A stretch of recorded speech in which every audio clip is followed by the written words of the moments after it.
Hola, muy buenas noches a todos. ¿Cómo están? Vamos a retomar la reunión del día de hoy. Estamos un poco atrasados en los temas, pero vamos a desarrollar el día de hoy los temas que estamos pendientes. Muy bien. Muy buenas noches. Nosotros el día de ayer hemos visto la parte de lo que viene a ser los impedimentos. Ustedes recordarán que hemos estado acá verificando los impedimentos de los proveedores y hemos hablado también de la parte de la escala valorativa de la FUC que va a haber con respecto a la nueva plataforma que estará en implementación. Vamos a hablar ahora de las excepciones al Registro Nacional de Proveedores. Recuerden que los proveedores están obligados a tener RNP. ¿En qué casos no están obligados?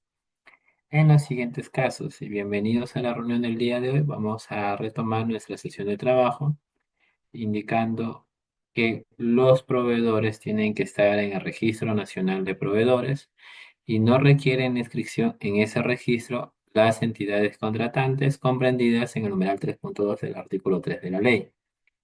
Los patrimonios autónomos para celebrar contratos sobre bienes y servicios, tales como sociedad conyugal, sucesión indivisa, masa hereditaria, fondo de garantía, fondos de inversión, entre otros conforme a la ley de la materia. Y también están aquellos proveedores cuyas contrataciones sean por montos iguales o menores a una UIT. Eso también no va a requerir RNP. Las condiciones para la inscripción del RNP lo pueden ustedes revisar. Esto lo vamos a pasar por alto. Y ahora nos toca hablar de la asignación de especialidad y categoría de consultores de obra. Al inscribirse en el RNP, se asigna una o varias especialidades y categorías a los consultores de obra, de acuerdo con la especialidad de la obra establecida en el artículo 157 del reglamento. La categoría se otorga en función a la experiencia, estimados colegas, que acredita el consultor de obra. En el caso de consultores sin experiencia, se le asigna la categoría con registro sin experiencia. Muy bien. ¿Cuáles son estas categorías? Formulación de fichas técnicas de inversiones o estudios de inversión que contengan componentes de edificación, mente, elaboración de expedientes técnicos de obra, supervisión de elaboración de expedientes técnicos de obra y la supervisión de ejecuciones de obra. Entonces, de esta manera serán las categorías de los consultores. Lo que llama la atención, a diferencia de la normativa anterior, es que esto eran los tipos de consultoría de obra, pero eran tres. El que se ha adicionado justamente es el primero, porque esto antes lo proveían los proveedores que tenían RNP de servicio, ¿no? RNP de servicios, estimados colegas. Muy bien, entonces ahora los perfiles y las fichas también se le exige al proveedor que sea, en este caso, RNP de consultor de obra. Muy bien, esa sería una de las novedades que tenemos que tener en consideración en este momento. ¿Qué más? A las personas jurídicas se les puede otorgar, estimados colegas, todas las especialidades y categorías, mientras que a las personas naturales solo se les asigna lo de la profesión, estimados colegas. Las categorías y las, ¿no?, especialidades van a estar reguladas, ¿no? Las categorías en las que no se acredite experiencia no permiten a los consultores de obra suscribir únicamente contratos. ¿Y a qué le llamamos los contratos menores, colegas? A las iguales o menores a 8, estimados colegas. Muy bien. ¿A fin de qué? A fin de que dicho proveedor pueda ir acumulando, estimados colegas, experiencia. El consultor que acredite experiencia ante el RNP puede participar en cualquier tipo de procedimiento de selección. Muy bien. Para implementar Lo dispuesto en el presente artículo, el OEC emite la directiva, ¿no? Sobre los requisitos y procesos necesarios, estimados amigos. Vamos avanzando y ahora nos toca hablar, estimados colegas, del artículo 28 del reglamento, capacidad máxima de contratación. Aquí ha habido también un cambio bastante significativo, estimados colegas. Vamos a ver. Ahora la fórmula ha cambiado para los ejecutores de obra. La capacidad máxima de contratación es el monto hasta por el cual el ejecutor de obra, ¿no? De obras, está autorizado a contratar la ejecución de obras públicas simultáneamente. Es decir, yo contrato diferentes obras, estimados colegas, y tengo que visualizar, ¿no? Que tenga capacidad de contratación. Y esta está determinada, estimados amigos, esta está determinada en este caso, ¿no? Por la sumatoria, ¿no? Del monto neto de obras culminadas multiplicado por el coeficiente de gestión, que es el G, gestión empresarial, del ejecutor de obras de acuerdo con las siguientes fórmulas. La capacidad máxima de contratación, en este caso lo define la sumatoria de las obras menos o multiplicado por el factor G. Ya no hay, estimados colegas, ya no hay el factor, o en este caso ya no hay, como lo indico acá, el valor patrimonial. Ya no está el valor patrimonial, estimados amigos. Muy bien. Entonces, si antes tenían las empresas, ¿no? Con el tema patrimonial y por eso incrementaba su capital social, esto ahora ya no se va a poder. Muy bien. Ahora es gestión empresarial. ¿Cómo es la fórmula? G, que es el factor que multiplica, ¿no? A la sumatoria de las obras, ¿no? Culminadas durante los últimos 20 años, estimados colegas. Durante los últimos 20 años se ha dado este, se podría decir, este cálculo. Ahora los cálculos se tendrán que realizar de la siguiente manera. Vamos todas las, ¿no? Todas las obras y multiplicamos por el factor G, que es el factor de actividad en obras, a que el valor está determinado en función a la cantidad de años de antigüedad del ejecutor en la realización de obras. Factor financiero F, valor determinado en función del ratio de liquidez corriente y el factor de ejecución de obras, valor estimado en función a la relación de la sumatoria de los montos netos de obra y la sumatoria de los montos contratados. Muy bien. Entonces, estimados colegas, el factor G va a multiplicar a la sumatoria de obras y dará como resultado el valor de la experiencia, mejor dicho, de la capacidad máxima de contratación que puede ir a adjudicarse cualquier proveedor de ejecutor de obras, lo que la norma anterior no era así, era 2 veces la experiencia más 10 veces el patrimonio. Ahora no es así. ¿Va a tener impacto? Sí, va a tener mucho impacto, estimados colegas, esa. Los factores y sus respectivos valores, que es lo que hemos visto, así como los puntajes aplicables a la fórmula antes descrita, se encuentran detalladas en la directiva correspondiente. La capacidad máxima de contratación otorgada se mantiene en tanto las obras que la sustenten no superen la antigüedad de 20 años de culminadas, en cuyo caso el RNP las reduce de oficio.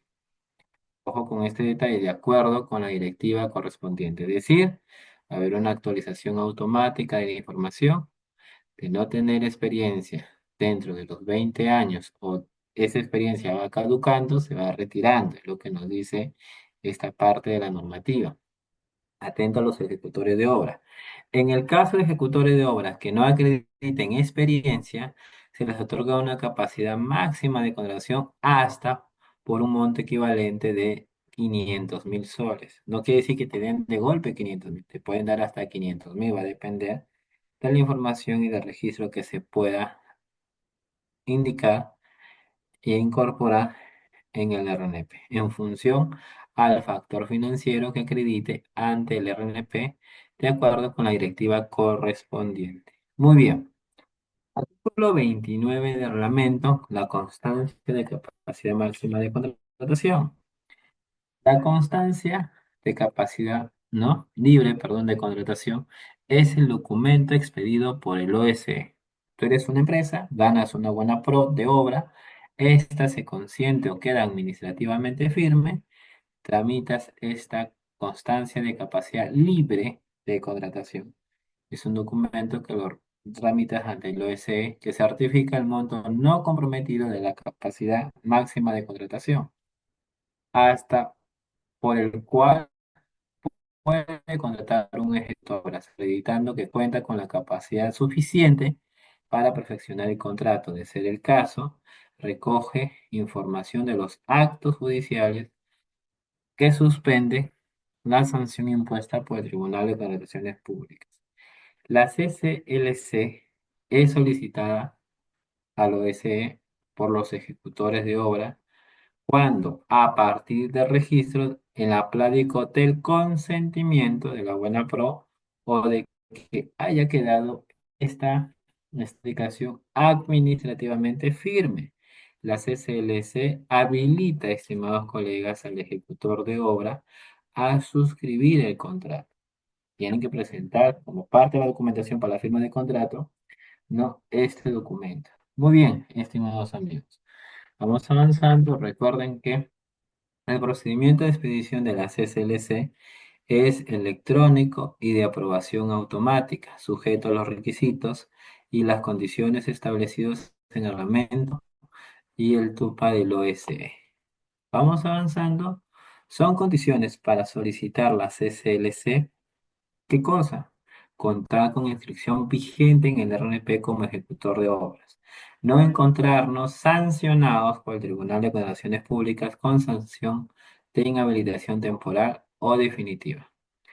El procedimiento de sanción no debe encontrarse suspendido por una acción de supervisión del OS. Que el proveedor cuente con la capacidad libre de contratación necesaria por el monto con el cual participa en el procedimiento de selección. Y en el caso de consorcios, por el monto del porcentaje de las obligaciones. Muy bien, es indispensable, si es que ganas una buena pro, tramitar, presentar y adjuntar a la firma de contrato la CCLC. A solicitud del proveedor, el OSE restituye el monto de capacidad libre de contratación afectado cuando se susciten circunstancias sobrevinientes a la emisión, tales como declaratoria de desierto, nulidad del proceso de contratación pública, entre otros, que el OSE define en la directiva correspondiente.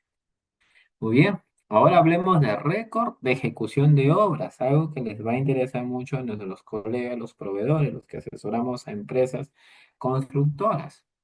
El récord de ejecución de obras para la determinación de la CCLC se establece a partir de la información obrante en la Pladico.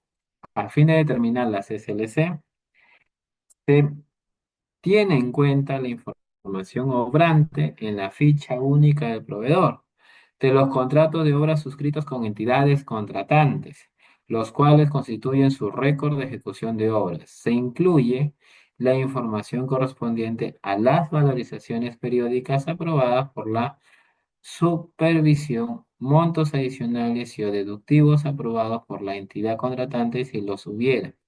Los ejecutores de obra pueden solicitar la modificación o corrección de la referida información conforme a la directiva que emite el OSE. Muy bien, avancemos. Fiscalización posterior de la información registrada. Toda información, colega, este ya es un tema de presunción de veracidad, es verdadera y va a ser sometida a una fiscalización.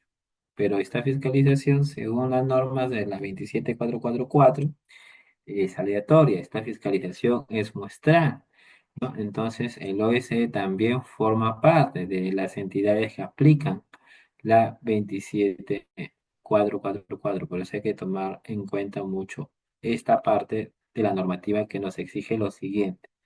Vamos a ver. Voy a ampliar para que se pueda observar bien esta parte.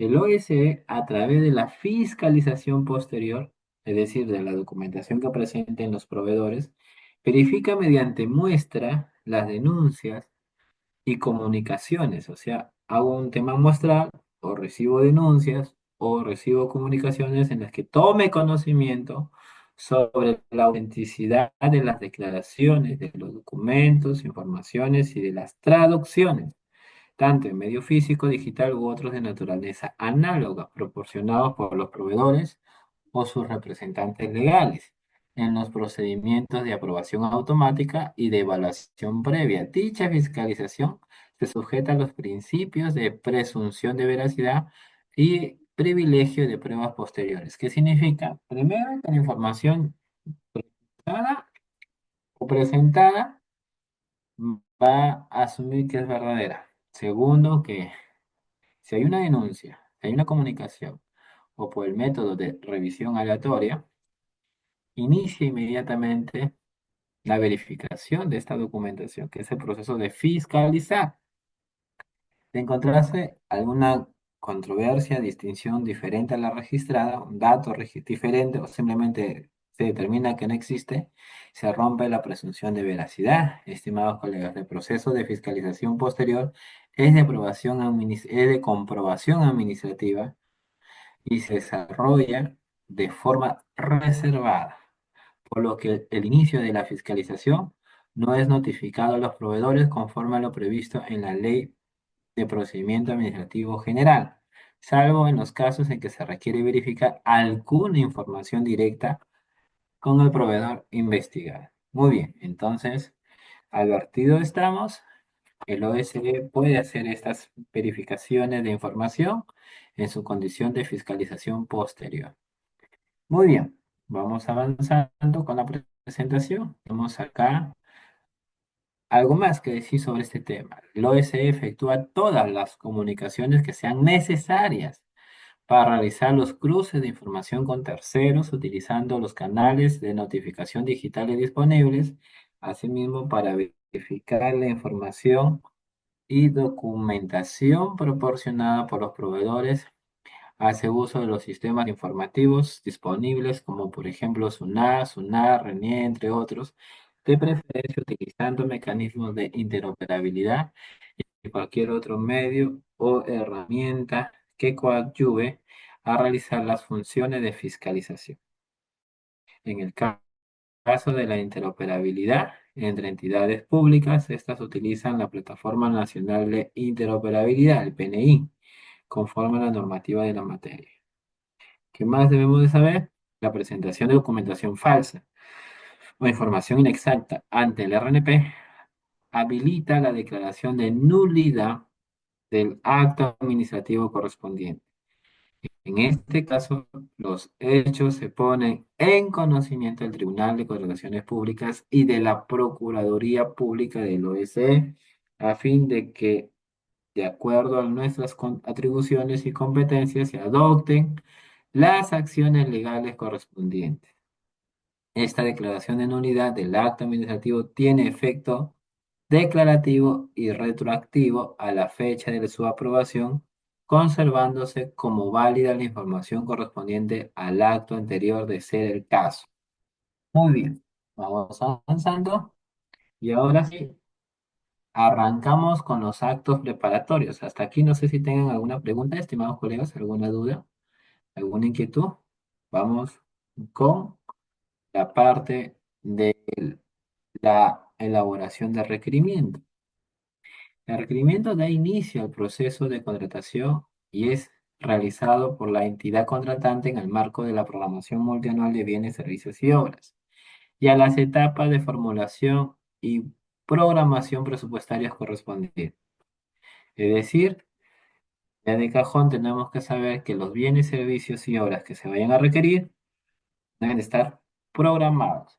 ¿Dónde están? Hagan las modificaciones para que esté incorporado en la programación.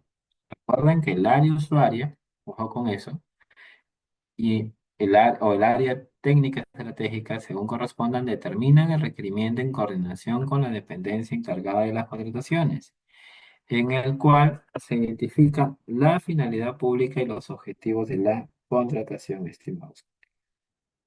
Las entidades contratantes gestionan las contrataciones considerando todo el ciclo de vida de los bienes, servicios y obras, los cuales se orientan a prevenir o atender una necesidad o afrontar un problema, estimados colegas, relevante para el cumplimiento de los fines públicos. ¿Qué más debemos saber?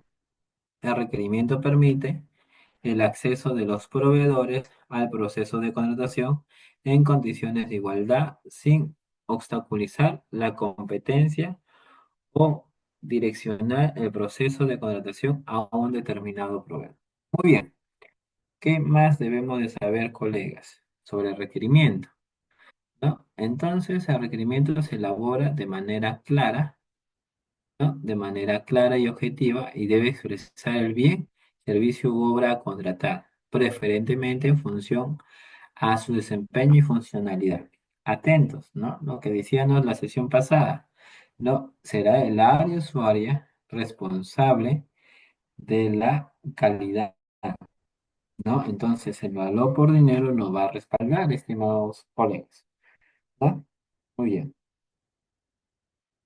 Entonces, el requerimiento de bienes se plasma en especificaciones técnicas, el de servicios en términos de referencia y el de obras en expedientes técnicos de obra. Recuerden que el valor por dinero nos permite definir la calidad, ¿no? Estimados colegas.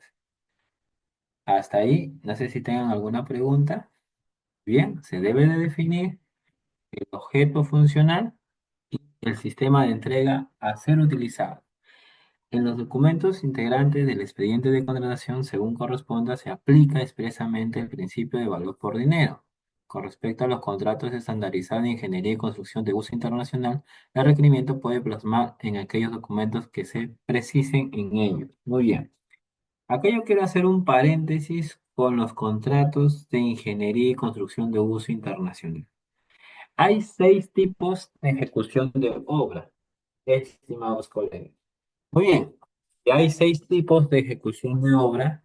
Entonces, ¿en dónde utilizamos los contratos estandarizados de ingeniería y construcción? Según la normativa, ¿no? Nosotros tenemos solo construcción. Ahí, por ejemplo, usamos nuestras bases, ¿no? Y nuestra proforma de contrato. También tenemos diseño y construcción. También usamos nuestras bases y podemos usar y vamos a usar nuestra proforma de contrato de estas bases. A partir de diseño, construcción, operación y mantenimiento y de las demás, como es el tema de riesgos, el tema de construcción de agencia, ¿no? Y otros más, en total son 4.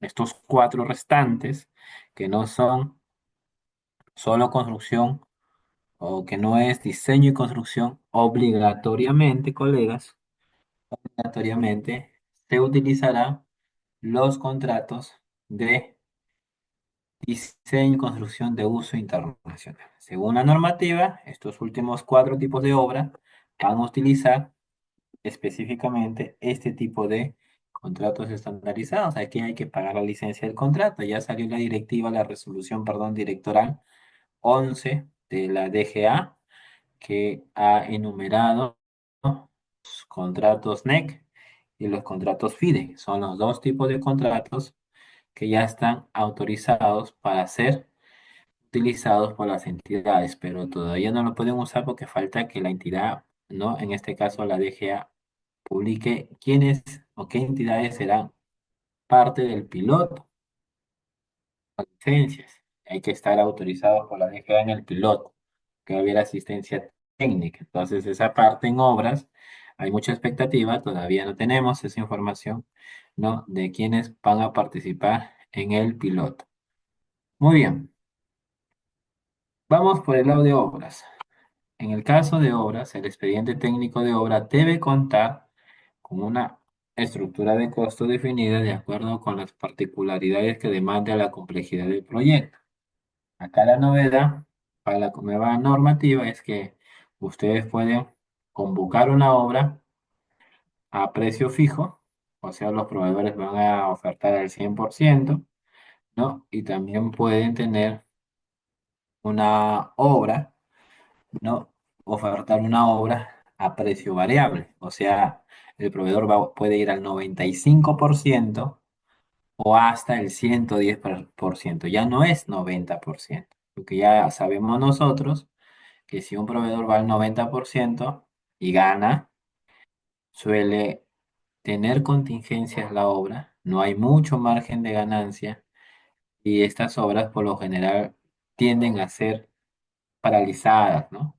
Tener complicaciones. Entonces el legislador ahora ha aceptado que la oferta mínima sea 95%.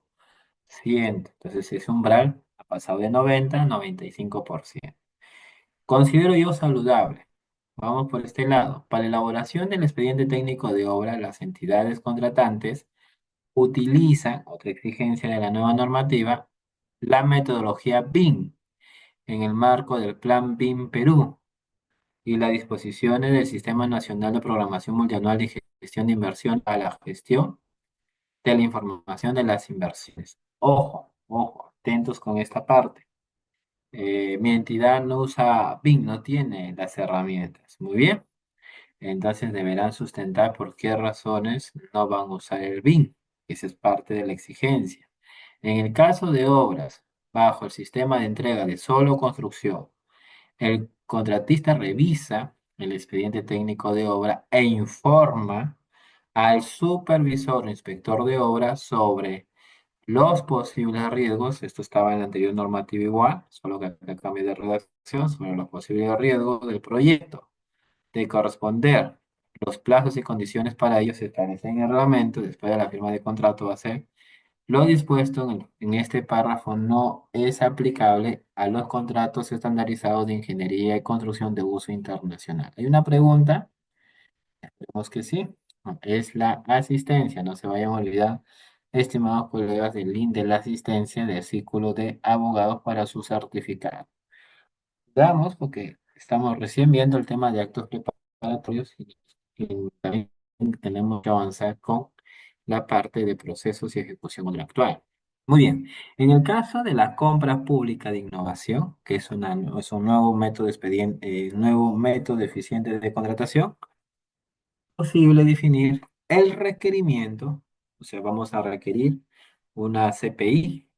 Entonces, ¿cómo va a ser el requerimiento? Si no tenemos idea de qué es lo que queremos, entonces vamos a poner solo los objetivos o funcionalidades concretas que se pretenden satisfacer de forma que los proveedores presenten ofertas con soluciones innovadoras, estimados colegas. Muy bien, de esa manera nosotros tenemos que ver el tema de la CPI. ¿Requerimos una CPI? Sí, entonces haz un listado, lo que nosotros nos exige la normativa. Muy bien. Artículo 41 del reglamento sobre el requerimiento. ¿Qué nos dice? Las actuaciones preparatorias es la fase que comprende todas las actuaciones, acciones desde la SEC.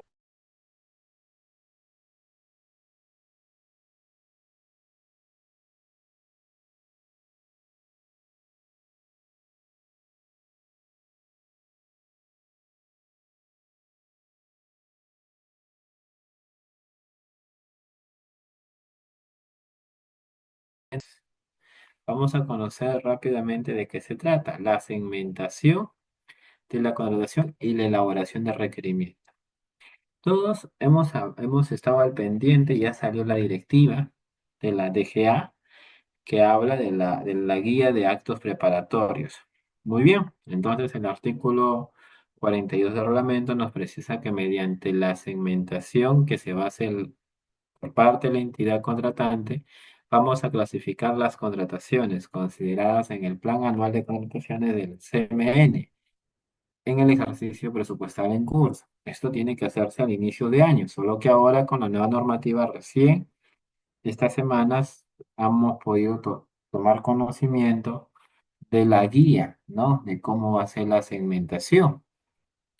con excepción de aquellas que corresponden a contratos menores. La segmentación de contrataciones tiene por objetivo coadyuvar a la determinación de la estrategia de contratación, incluyendo el tipo de interacción con el mercado a utilizarse, así como organizar y optimizar los recursos de la DEC y las áreas usuarias, estimados colegas. Muy bien, aprobado el CMN, ¿no?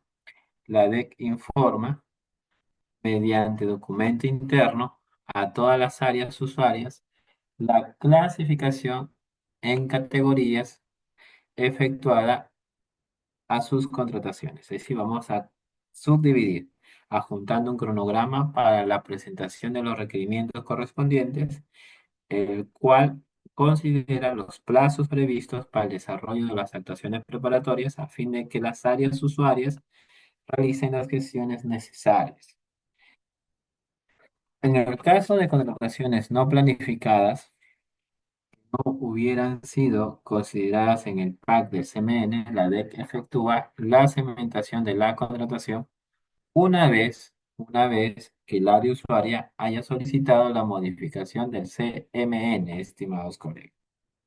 Vamos entonces a tomar en cuenta esto. Entonces, las áreas usuarias son las que realizan el cuadro multianual de necesidades. Muy bien. El artículo 43 del reglamento habla del anuncio de la contratación futura. Este es clave, no es obligatorio en ningún caso de hacerlo por un tiempo prudente, no se exonaría, o mejor dicho, el plazo para el procedimiento de selección competitivo disminuiría entre la convocatoria y la presentación de ofertas, es que se realiza. Ojo con ese detalle.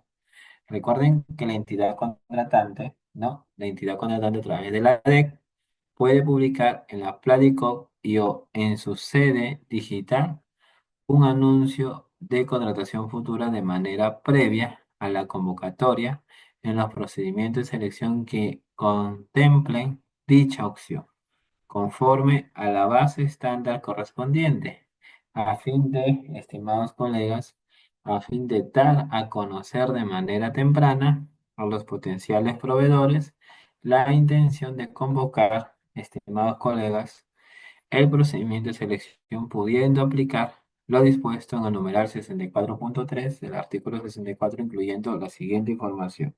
¿Qué información vamos a publicar en la contratación, en el anuncio de la contratación futura? Los datos de la entidad contratante, la descripción preliminar del requerimiento, que incluye como mínimo su alcance, el plazo de entrega de los bienes o el plazo total de la ejecución del servicio de la obra y la cantidad aproximada de bienes a adquirirse. ¿Qué más? El tipo de procedimiento de selección a ejecutarse. Más colegas, la fecha aproximada de convocatoria de procedimiento de selección. Muy bien, eso es lo que trae la normativa en su artículo 43 del reglamento. Hablemos de requerimiento. Había una pregunta, muy bien, vamos a revisar. Lo dice, a ver, el chat. ¿Cómo registro mi existencia? Ahí tiene, por favor, el enlace en el chat, llené, para que puedan ustedes poder tener su certificado. Revisemos el requerimiento. El reglamento en el artículo 44 nos dice que al determinar sus requerimientos, las entidades contratantes atienden una necesidad para el cumplimiento de la finalidad pública, promoviendo el valor por dinero. Entonces, recuerden que ahora hay que poner mucho énfasis en la calidad del requerimiento. La área usuaria remite requerimiento a la DEC. El requerimiento contiene las condiciones de contratación que incluyen como mínimo lo siguiente: el alcance de la contratación y las condiciones de ejecución en función de su desempeño y funcionalidad. Propuesta de requisitos de calificación y o precalificación. Propuesta de modalidad de pago y sistema de entrega. Equipamiento, permisos, entre otros recursos que el contratista necesite para ejecutar la contratación. Y la fórmula de reajuste. Muy bien, vamos avanzando. Al elaborar el requerimiento, se inicia la cuantificación y evaluación de los riesgos asociados, estimados colegas. Hay que identificar los riesgos al proceso de contratación, así como a la asignación de alguna de las partes. Por ejemplo, en el caso de bienes, servicios y obras, se pueden asociar riesgos a la entidad y se tienen que identificar riesgos que son atribuibles al contratista, lo cual sirve de insumo para la elaboración de la estrategia de contratación. Muy bien, porque en la estrategia de contratación tenemos que identificar el tipo de riesgo. Asimismo, en el caso de bienes y servicios, se evalúa la necesidad de contar con prestaciones accesorias como el mantenimiento y la operación considerando el ciclo de vida del activo. ¿Qué más? El requerimiento incluye lo previsto en leyes, reglamentos, normas meteorológicas y normas técnicas de naturaleza obligatoria vinculadas con el objeto de la convocatoria. Puede incluir disposiciones previstas en normas técnicas de carácter voluntario, siempre que se sustente en la estrategia de contratación, que sirvan para asegurar el cumplimiento de los requisitos funcionales o técnicos.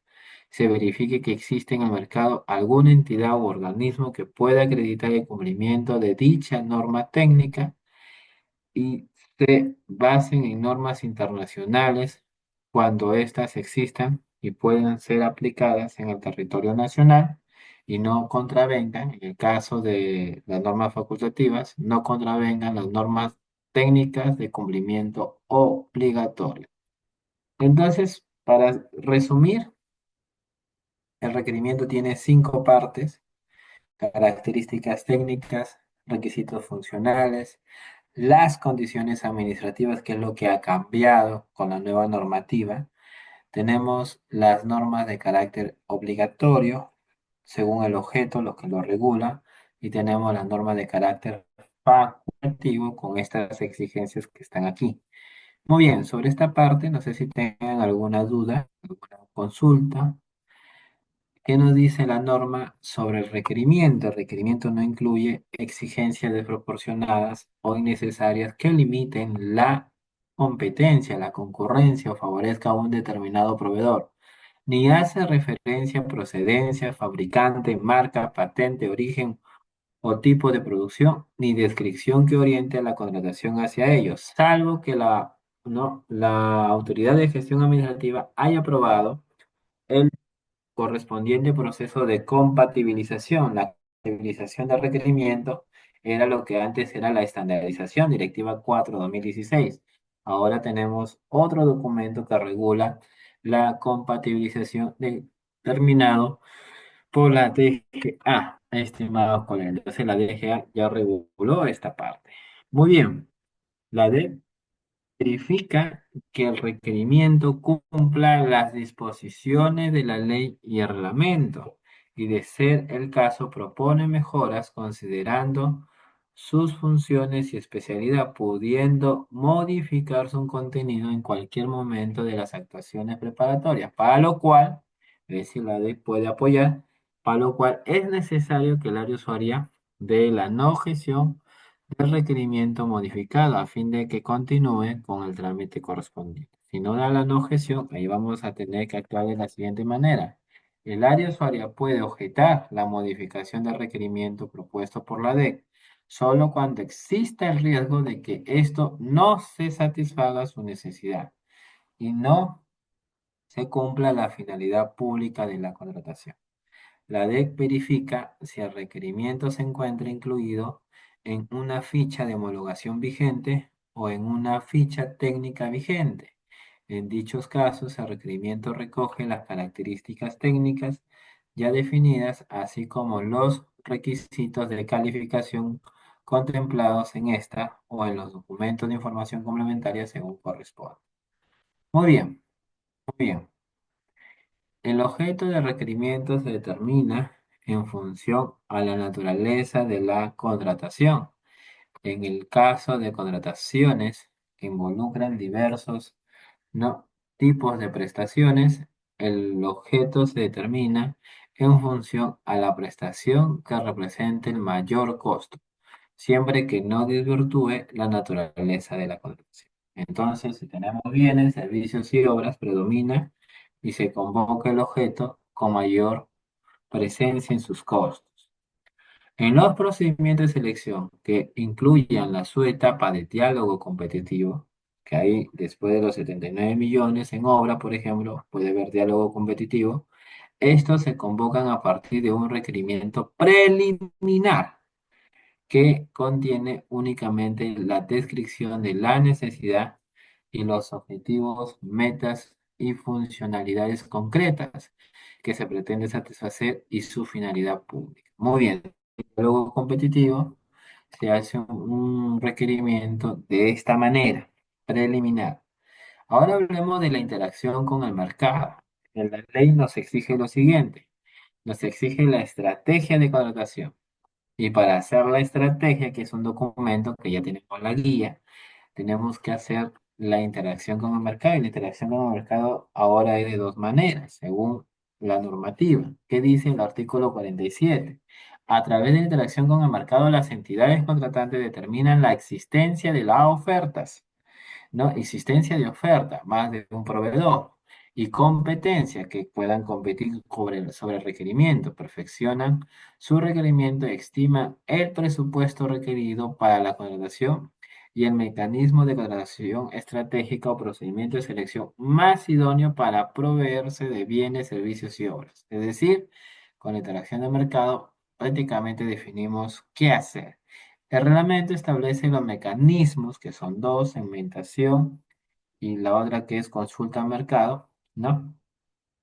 Indagación, perdón, indagación al mercado y la otra que es consulta al mercado, que son los dos mecanismos de interacción con el mercado y los criterios, que puede ser básico o avanzado, para la interacción con el mercado, incluidos sus herramientas. Muy bien. Hablemos de la cuantía. La cuantía es o viene a reemplazar el valor estimado y el valor referencial como concepto. Ya no se habla de estos dos términos, ahora simplemente se habla de cuantía, artículo 48 de la ley. Las entidades contratantes establecen la cuantía de la contratación conforme a la programación multianual de bienes, servicios y obras y lo dispuesto en el reglamento, a fin de gestionar la asignación de los recursos presupuestales necesarios. ¿Qué más? El reglamento establece, estimados colegas, ¿qué cosa? En los casos, el presupuesto estimado de la contratación se considere como punto de referencia. ¿En qué caso? Si ustedes deciden hacer una oferta fija, entonces el presupuesto desde el CMN, el expediente técnico de obra, la estrategia de contratación, la aprobación del expediente de contratación, la convocatoria, las bases, la oferta del proveedor y la firma de contrato van a coincidir. ¿Por qué van a coincidir?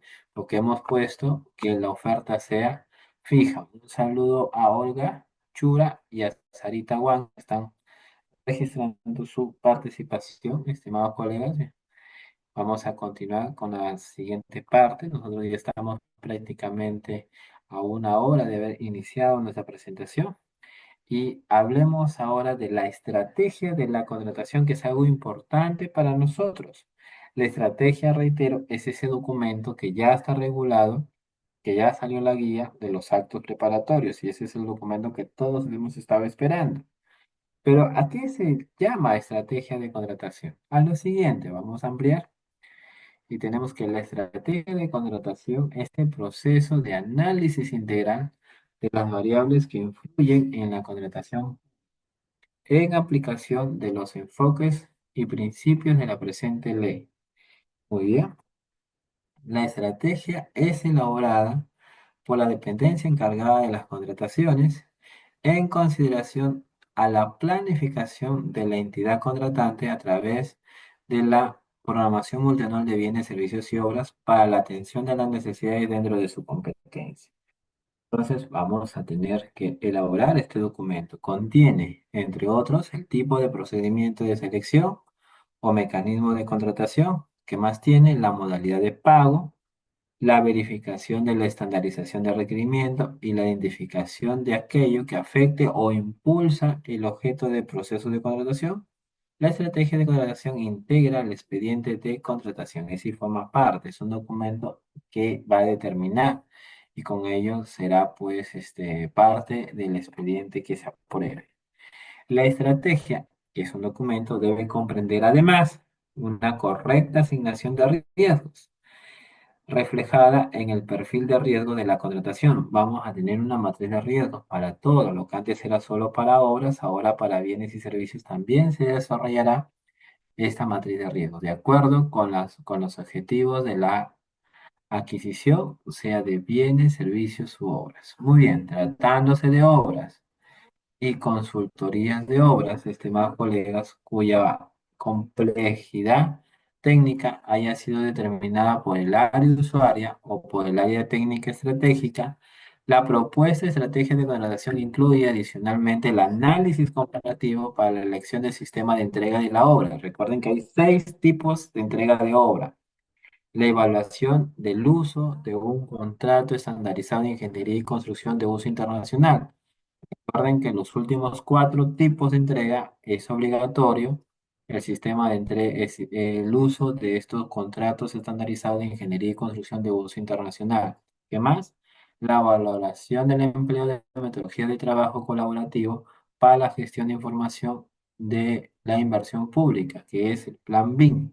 Entonces, si ustedes van a hacer expedientes, tienen que justificar por qué no utilizaría la metodología BIM en el caso se proponga su utilización y la consideración de que dicho contrato establezca incentivos a cambio de beneficios de naturaleza técnica, económica y de plazo para la entidad y la obra, entre otros. Muy bien. ¿Tenemos algunas consultas o están ahí registrando la asistencia? Carlos Cano, gracias por tu comentario. Ahora vamos a ver un poco más sobre lo que viene a ser los supuestos de fraccionamiento. Al igual que la norma anterior, hay la prohibición de que no se fraccione. Pero ¿en qué casos estoy incurriendo? Solo en dos. Ahora la norma se ha vuelto más simple en este aspecto. Se encuentra prohibido fraccionar la contratación de bienes, servicios u obras, ya sea mediante la realización de dos o más procedimientos de selección o dando lugar a contratos menores. Muy bien, esa sería la regla. ¿Y en qué casos hay? Cuando evitas el empleo del procedimiento de selección que corresponda según una necesidad anual. Ojo que la necesidad anual no es hasta diciembre, es exactamente 365 días, 12 meses, ¿no? No es que de aquí lo que queda del año, no, es 12 meses exactos. Si en 12 meses tú tienes un valor, una cuantía, no valor referencial, no valor estimado, sino cuantía, que pasa a las 8 ITs, tienes que hacer un procedimiento de selección. Evadir la aplicación de la presente ley y su reglamento o el cumplimiento de los acuerdos comerciales o compromisos internacionales que incluya disposiciones sobre contratación pública también es considerado fraccionamiento. Muy bien. Hasta aquí alguna pregunta, alguna duda, alguna consulta. Vamos avanzando. ¿En qué casos no hay fraccionamiento? Muy bien.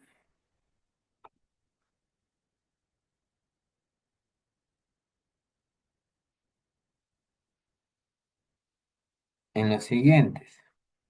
La contratación de bienes y servicios idénticos a los contratados anteriormente durante el mismo ejercicio fiscal en el caso siguiente de que la contratación completa no se haya podido realizar en su oportunidad debido a que se carece de los recursos disponibles suficientes para realizar dicha contratación completa o haya surgido una necesidad imprevisible adicional a la programada, de acuerdo con los criterios señalados en el reglamento.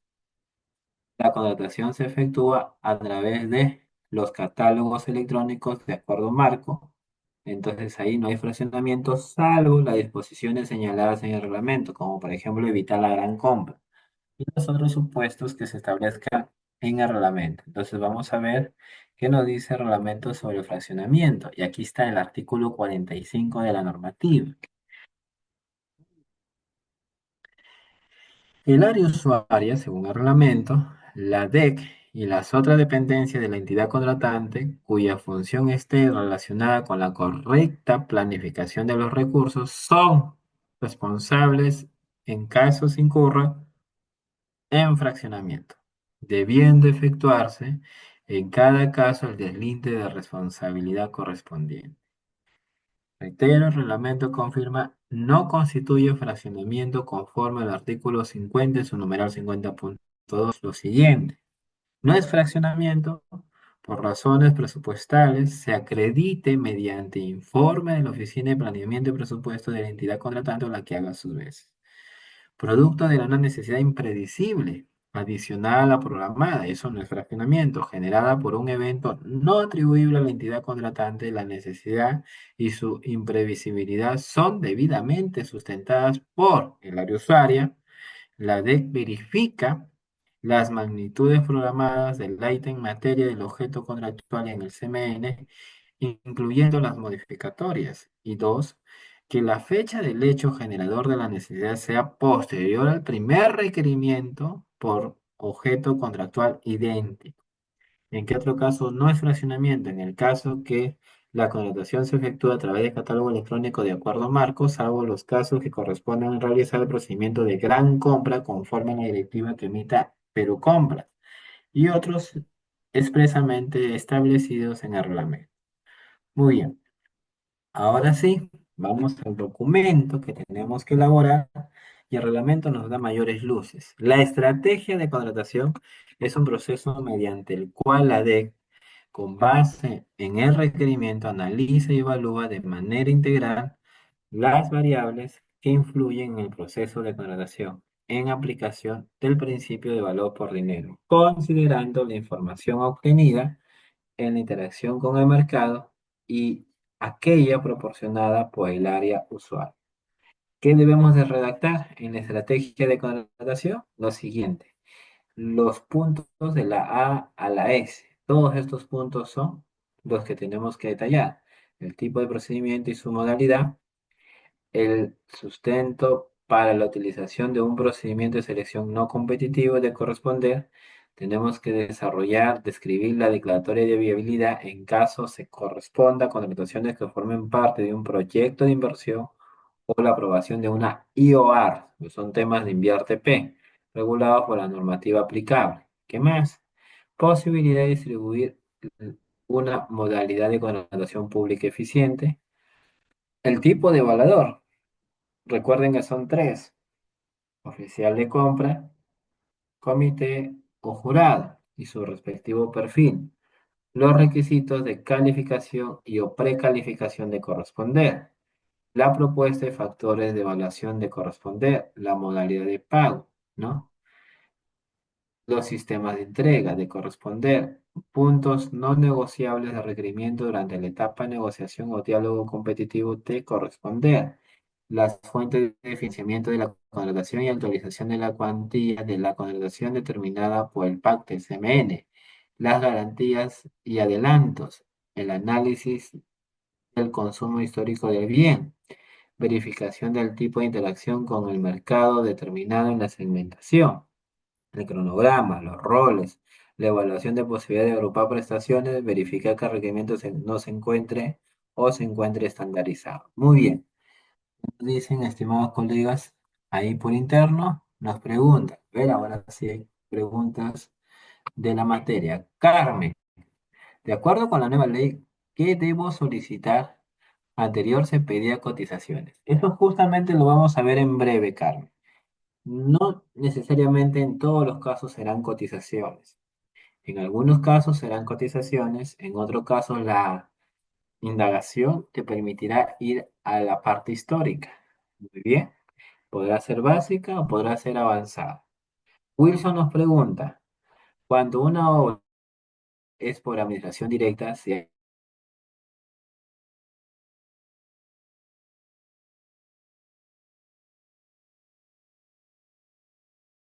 y servicios, porque la obra la está haciendo la propia entidad.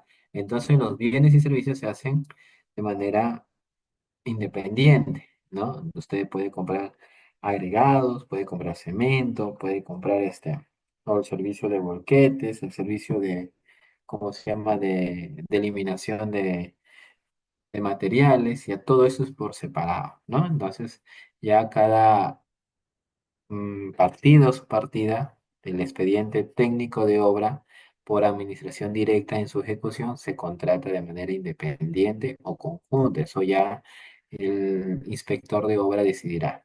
Carmen nos pregunta, ¿eso es el formato de la estrategia? O sea, ¿debe hacer otro documento? No, la estrategia de contratación es el documento y la interacción con el mercado es la acción para determinar la cuantía. ¿Que se incluye en dónde? Se incluye en el documento. La estrategia de contratación se incluye dentro de esta estrategia el resultado, que es la cuantía. Ah, por acá está, ¿no? Está modalidad, garantías, análisis de consumo, cronograma, los roles. Por acá estaba el tema de la cuantía. Forma parte, ¿no? El tipo de selección y su modalidad. Evaluador, requisitos, propuesta de factor de evaluación, puntos no negociables, garantía, análisis de precios históricos del bien, verificación del tipo de interacción. Acá está. Interacción determinado en la segmentación. Esto es lo que se pone y con eso se determina la cuantía. Vamos a ver en qué consiste el análisis de la estrategia de correlación que realice la DEC. Consta en un documento. Ese es el documento que ya cuenta con una guía, estimados colegas. Muy bien, vamos avanzando, ¿no?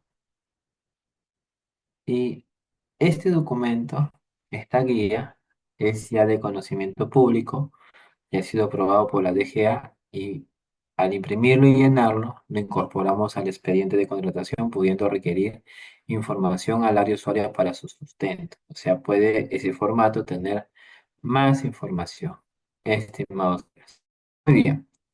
Asimismo, la dependencia encargada de contratación puede solicitar la participación de los evaluadores. Recuerden que los evaluadores pueden ser designados después de aprobarse el expediente, pero también, debido a la complejidad, los evaluadores pueden estar desde la segmentación. ¿Para qué? Para que apoyen en la estrategia de la contratación. O sea, el evaluador, ¿quién sería? Un oficial de compras. Un comité puede ser designados antes, sí. Con la norma anterior no era así. Con la norma anterior se pueden designar los evaluadores con el fin de que apoyen elaborar la estrategia de evaluación tal como lo dispone el artículo 56 en su numeral 56.3. Es algo que cambia, estimados colegas. Muy bien. Hasta aquí, ¿alguna pregunta? ¿Alguna duda? ¿Alguna inquietud, colegas?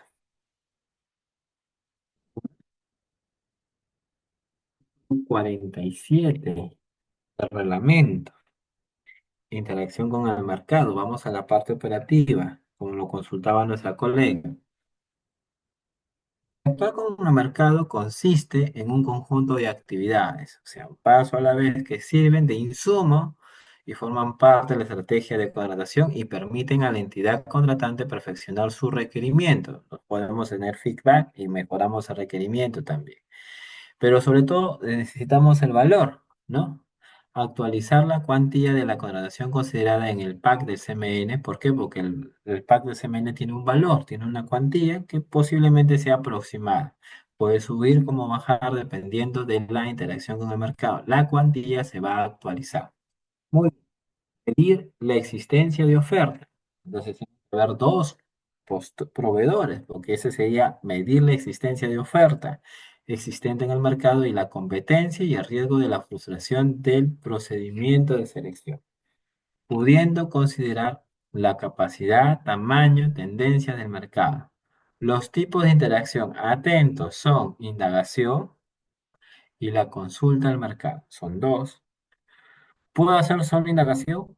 Sí. ¿Hacer solo consulta? Sí. Puedo hacer uno de indagación, sería básica. Uno de consulta sería básica. Dos de indagación sería indagación avanzada. Dos de consulta sería avanzada. Y puedo hacer uno de cada uno también. La entidad contratante guarda confidencialidad respecto de toda la información, datos o documentos que no sea de acceso público, a la que tenga acceso directa o indirectamente como consecuencia del desarrollo de la interacción con el mercado, conforme a la normativa de la materia. Muy bien. Las entidades contratantes establecen la cuantía de la contratación conforme a la programación multianual de bienes, servicios y obras. y lo dispuesto en el reglamento, a fin de gestionar la asignación de los recursos presupuestales necesarios. El reglamento establece en qué casos el presupuesto estimado de la contratación se considera punto de referencia para las ofertas. Más, recuerden que pueden publicar la cuantía, como no, eso también lo vamos a ver. Vamos primero con una de las estrategias, una de las interacciones, perdón, del mercado, que es la indagación. ¿En qué consiste la indagación? La indagación se basa en el análisis de datos, análisis, no cotizamos, e investigación de condiciones competitivas en el mercado con relación al requerimiento, a fin de que dicha información sea considerada en la estrategia de contratación. La indagación se puede emplear siguiendo las fuentes que se precisan.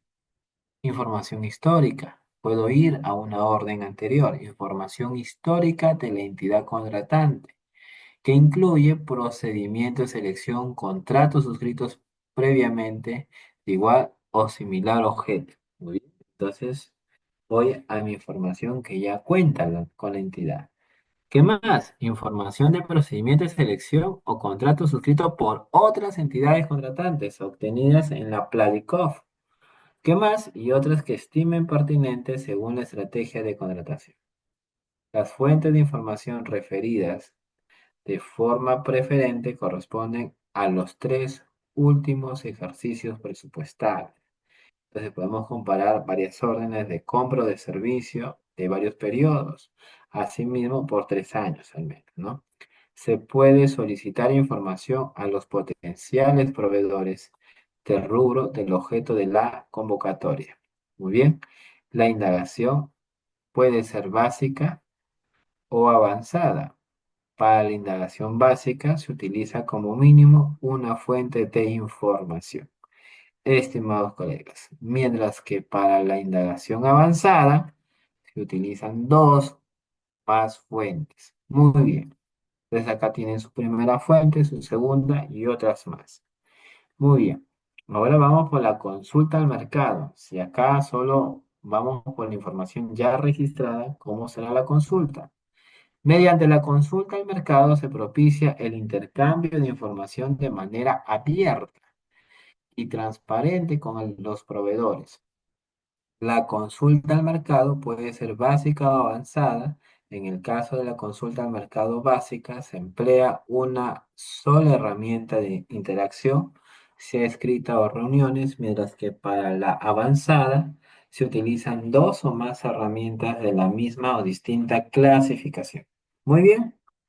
¿Cuáles son estas herramientas que van a apoyar a la consulta al mercado? Las herramientas, atentos todos, que van a apoyar la consulta al mercado son las siguientes. La escrita se utiliza para obtener retroalimentación de varios proveedores, como la difusión de requerimientos. Por si acaso la difusión de requerimientos se da a través de la Pladicov, se hace de la Pladicov conforme lo dispone el artículo 51. O vamos a solicitar información a los proveedores. Aquí es donde entramos con cotizar, ¿no? Entre otros. Entonces, si cotizamos, estamos haciendo una consulta al mercado. Esta es una fuente, por si acaso. Dos, reuniones. Podemos hacer reuniones de uno a muchos. Nosotros somos uno y muchos serán los proveedores que vengan a esta reunión. Se utiliza para comunicar aspectos claves de la contratación a varios proveedores o a la industria, como por ejemplo podemos hacer reuniones informativas, talleres con la industria o eventos de exposición de proveedores o de proyectos de la entidad contratante, entre otros. Esta herramienta puede emplearse para atender varios requerimientos.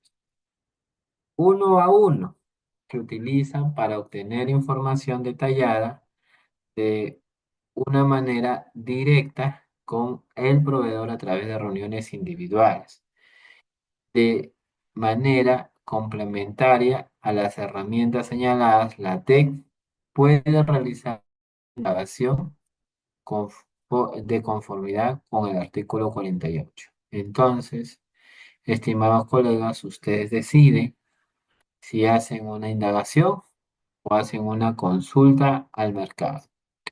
Muy bien, vamos ahora por las preguntas. Ya veo que son varias las preguntas.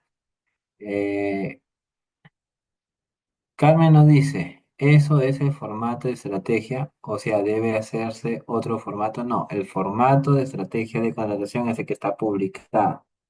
Jesús, el que ya está con la directiva, que ha salido esta semana, ¿no? La semana pasada salió ese formato. El día, ya me acordé, es el día domingo, el día de la madre ha salido.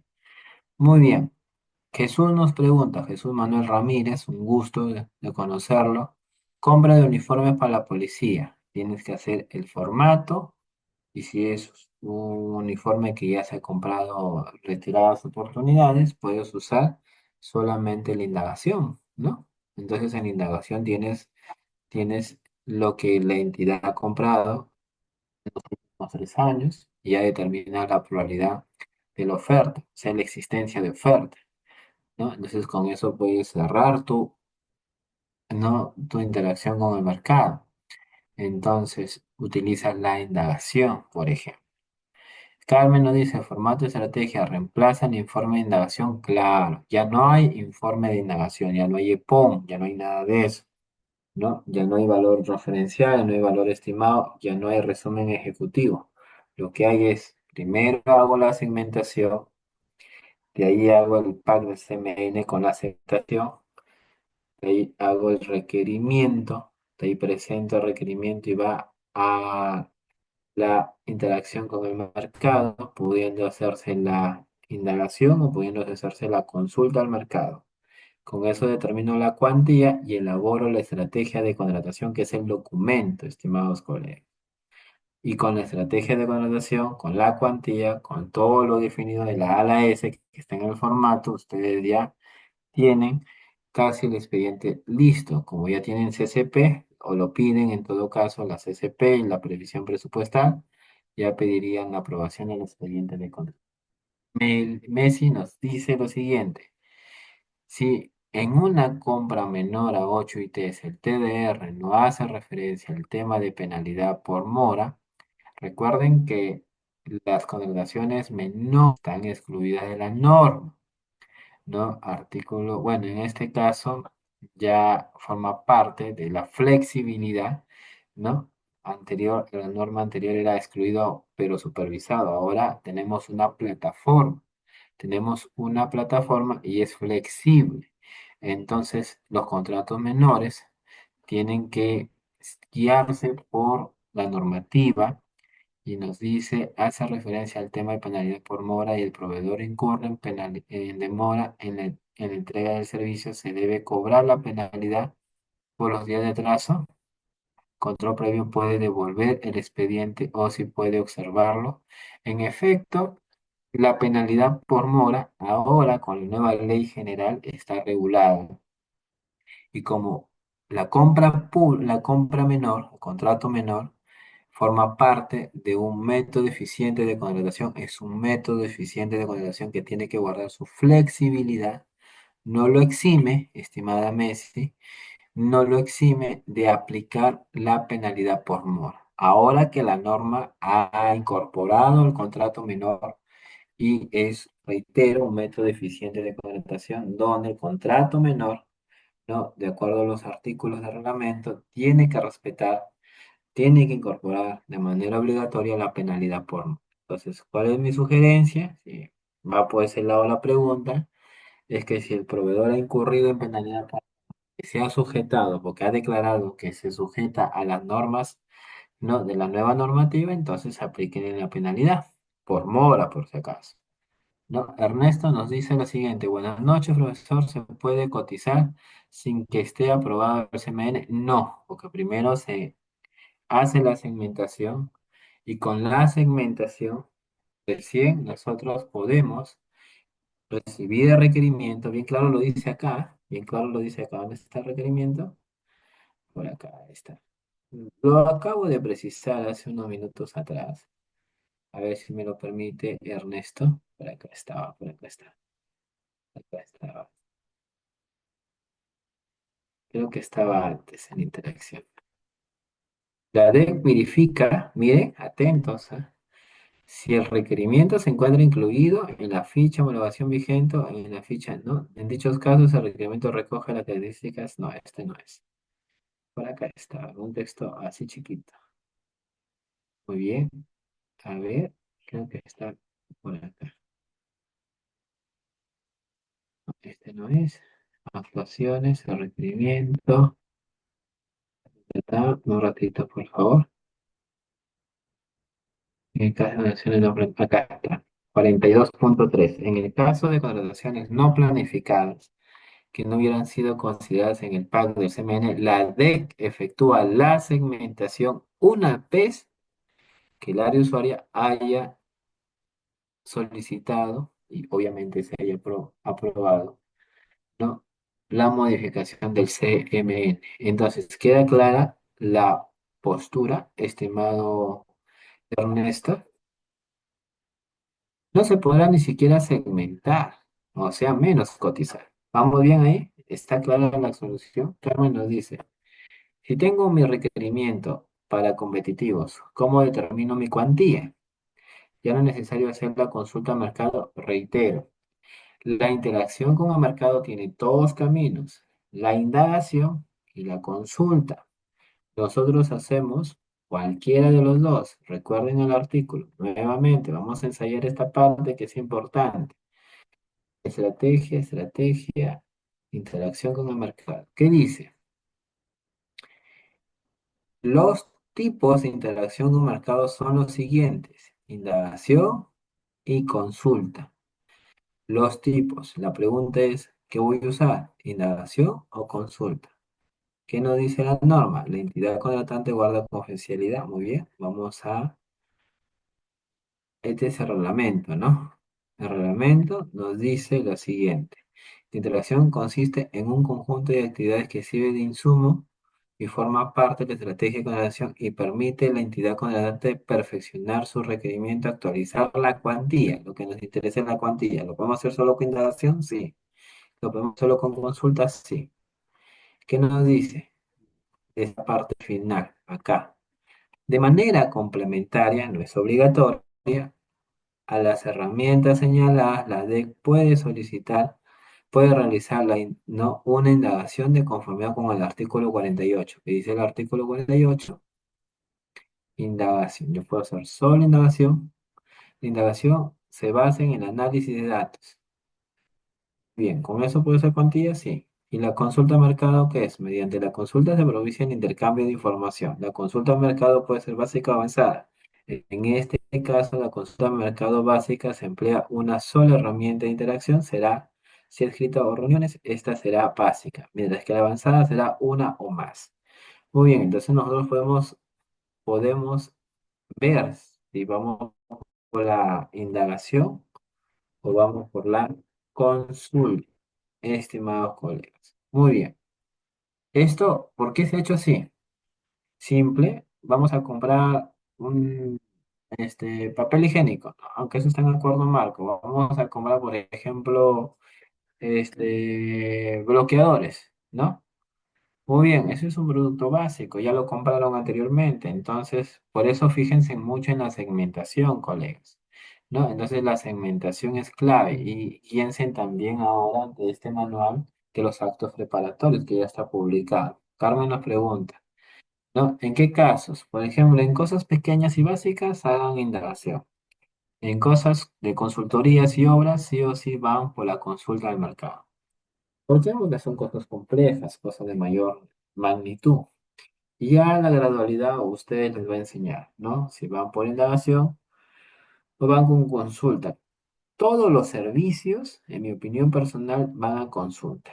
Y algunos bienes, o la mitad de bienes, porque los bienes es una cosa que se compran todos los días, ¿no? Pueden ir solo a indagación. Entonces, más o menos por ahí nos vamos perfilando. Muy bien, ahora, la norma bien claro dice, pueden usar uno o los dos, ¿no? En ambos pueden ser básicos o avanzados. Muy bien, ahí me quedo. Vamos ahora con la difusión de requerimientos. La norma también nos permite la difusión de requerimientos. Recuerden que la difusión forma parte de una herramienta, la escrita, ¿no? Acá dice, se utiliza para obtener la retroalimentación de varios proveedores como la difusión de requerimientos. ¿Qué consiste en la difusión?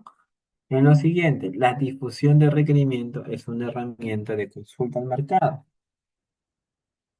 el cual la entidad contratante publica en la Pladicoff y o en la sede digital el requerimiento de manera previa a la convocatoria, a fin de identificar posibles proveedores interesados y recibir retroalimentación de los proveedores respecto del requerimiento a través de consultas técnicas que son absueltas obligatoriamente. Luego de lo cual el requerimiento puede ser modificado por el área usuaria o por la DEC previa no objeción del área usuaria.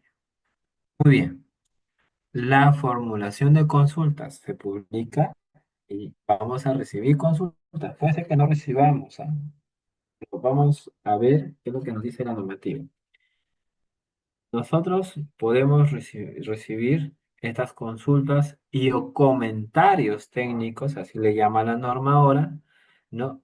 A través de la Pladico en un plazo no menor de 5 días hábiles. Se le va a otorgar 5 días para que hagan esto, contabilizados desde el día siguiente a la publicación de la difusión del requerimiento.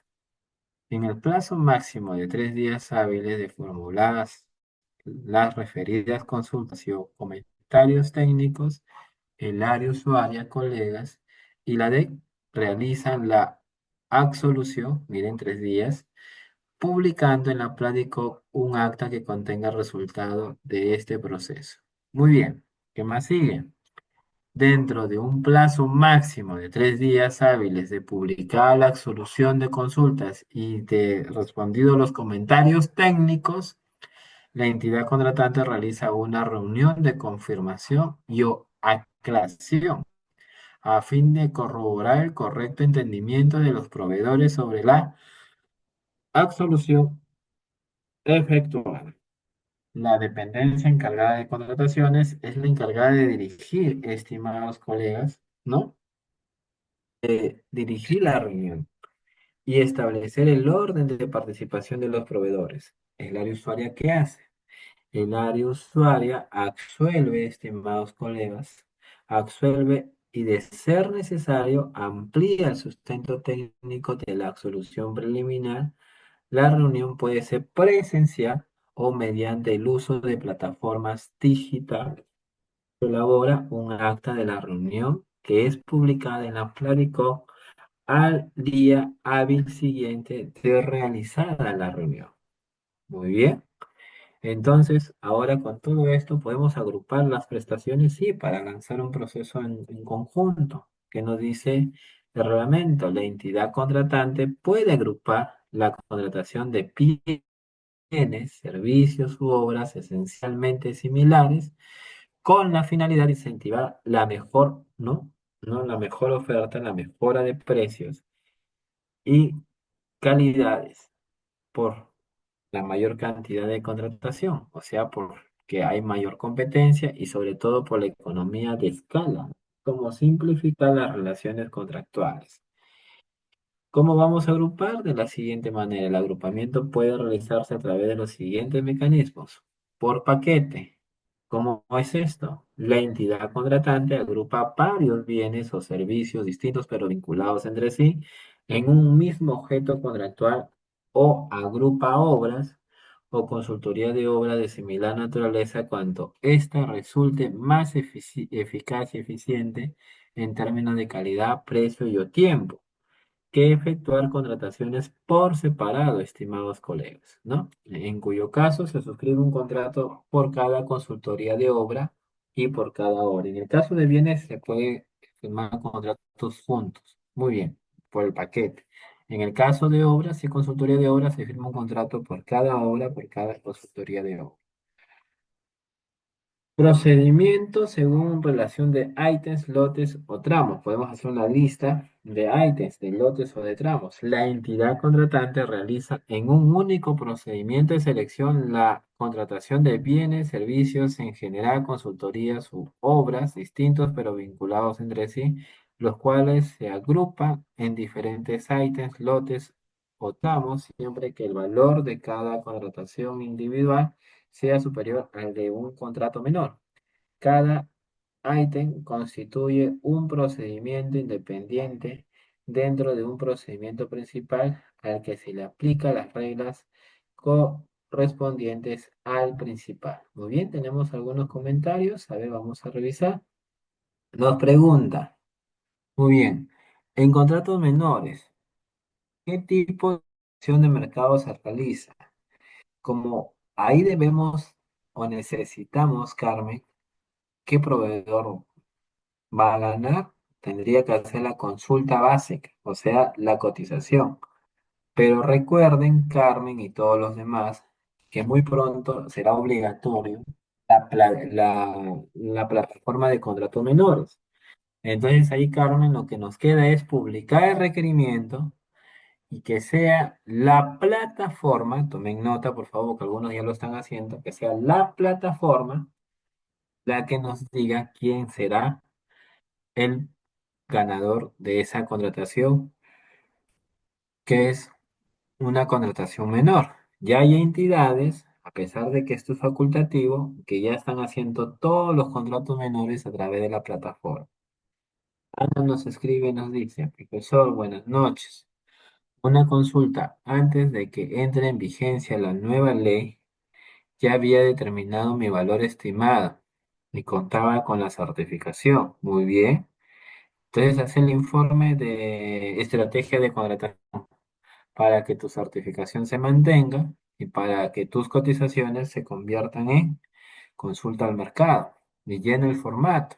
Como ya está incluido en el pack, haz la equivalencia. Ya es la equivalencia al pack de CMN. Ahora es un concurso público abreviado, debido a que tu cuantía es 398.780 soles. Entonces te recomiendo eso.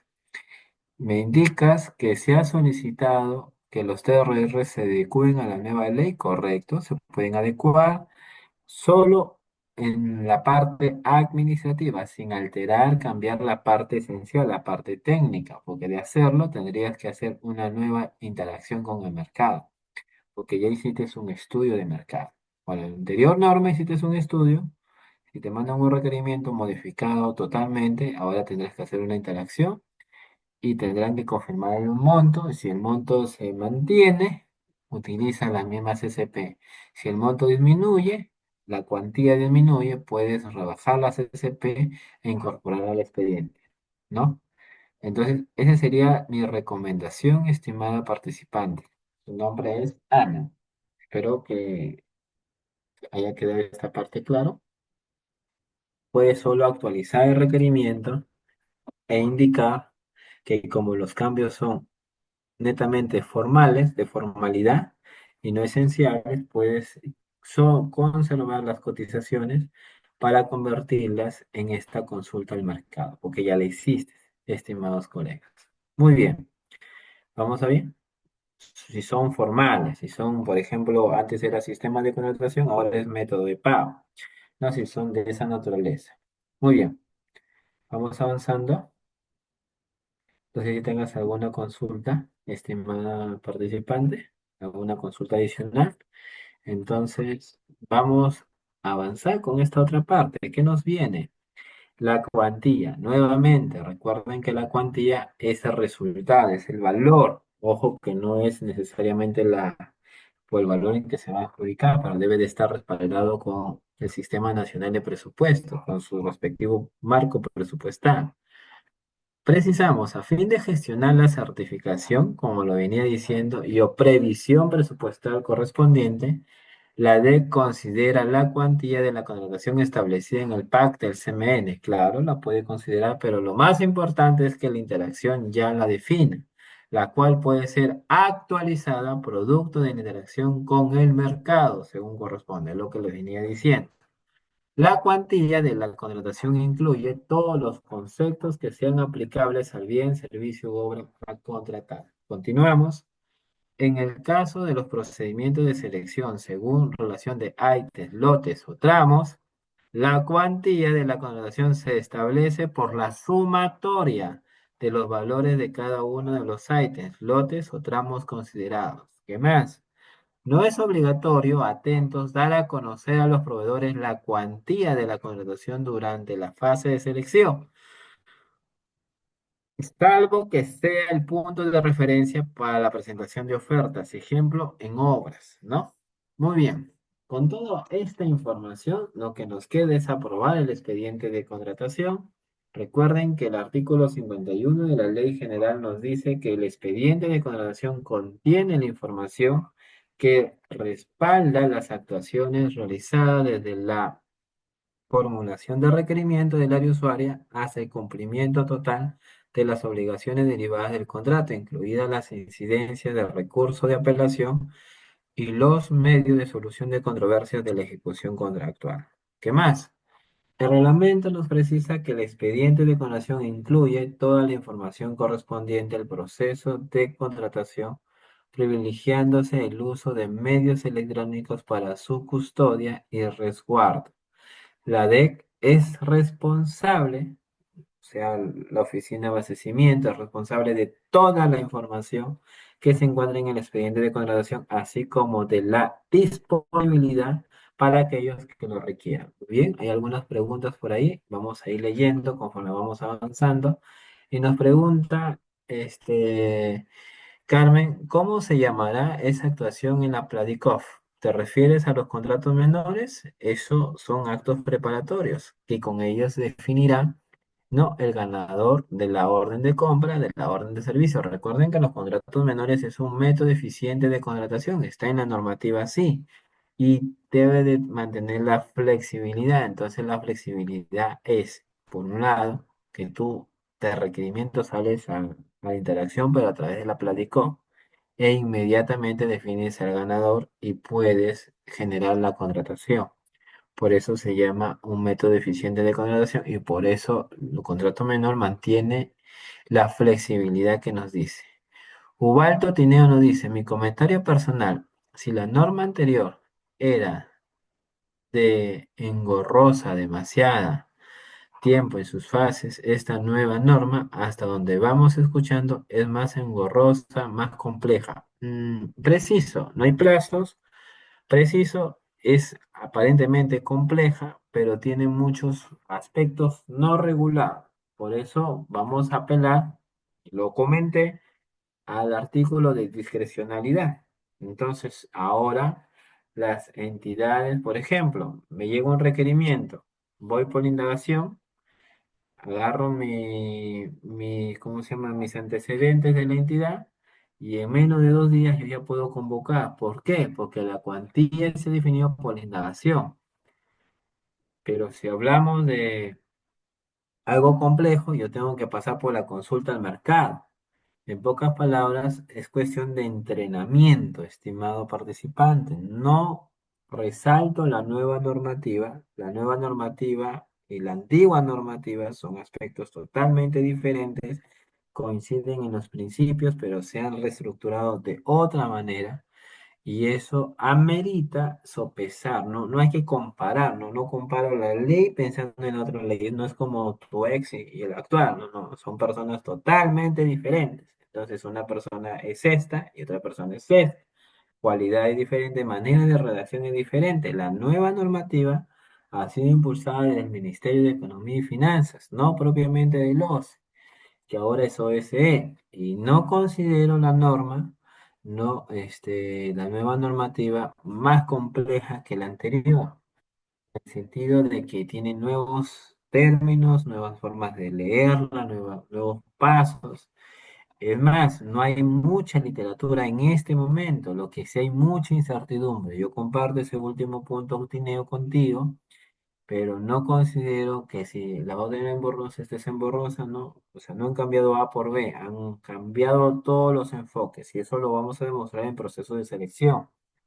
Esto me dice, según tu comentario, redundará en más tiempo para atender a los ciudadanos. Es posible el cambio de la 1017 a la 3025 hizo que las ejecuciones presupuestales de todas las entidades retuvieran en un 20 o 30%. En pocas palabras, las entidades llegaron a 70% de ejecución. En el caso de las inversiones, prácticamente se detuvieron.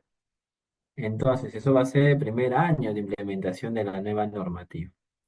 ¿No? Lo que a mí sí me llama la atención es la rigidez con los profesionales en la compra. Por ejemplo, comité, yo tengo que tener nivel intermedio. Para ser funcionario de la D, jefe de la D, yo tengo que tener nivel avanzado. Esperemos que eso realmente se dé así. Advierto que posiblemente retrocedan porque los jefes de la DEC en su mayoría hasta básicos son. Muy bien, entonces esa sería una crítica. Ahí sí considero que es muy marcial con respecto a este tipo de requerimientos. Muy bien. Vamos avanzando. La autoridad de gestión administrativa, previo a la fase de selección, aprueba el expediente de contratación. Me han preguntado formatos para aprobación de expediente. No hay formato. Pero no, la anterior norma ha tenido formato. Entonces adapten un formato. Entonces ahí está donde aparentemente lo que dice el doctor Tineo es burocrática o es más emborrosa. Claro, pero estamos acostumbrados a que el OSE, antes OCE, nos dé todos los formatos. Entonces, para cada cosa necesitamos formatos, pero la ley te dice, prueba, solicita la aprobación y él hará pues un acto resolutivo. Porque antes usábamos los formatos de los procedimientos de selección, ¿no? Que eran mucho más fáciles, pero ni siquiera nos tomaban la molestia de actualizar los artículos. Recuerden que el expediente va a contener requerimiento final indicando si se encuentra estandarizado o no el documento que aprueba la compatibilización de requerimientos cuando corresponda, la estrategia de contratación, la cuantía, el documento mediante el cual se ha designado los evaluadores, porque los evaluadores aquí entran a tallar, la certificación de crédito presupuestario o la previsión presupuestaria según corresponde, esto es en el marco del decreto legislativo 1440 y otra documentación necesaria conforme a la normativa que regula el objeto de contratación. ¿Qué más? Para aprobar el expediente de contratación, la necesidad debe encontrarse prevista en el CMN aprobado, ¿no?, del año fiscal correspondiente y su modificatoria. ¿Qué más, colegas? Cuando un procedimiento de selección sea declarado desierto, puede pasar, la siguiente convocatoria no requiere contar con una nueva aprobación de expediente de contratación, salvo cuando el informe de evaluación por las razones que motivaron la declaratoria de desierto advierta que se requiere modificar alguno de los documentos que motivó su aprobación. Muy bien. Entonces el evaluador recibe el expediente de contratación, ¿no? Y de acuerdo a quién sea el evaluador, tendrá que elaborar las bases. ¿Por qué lo digo? Porque en el caso de jurados, el jurado no elabora bases, solo hace una evaluación individual. Muy bien, colegas. No sé si hasta aquí tengan alguna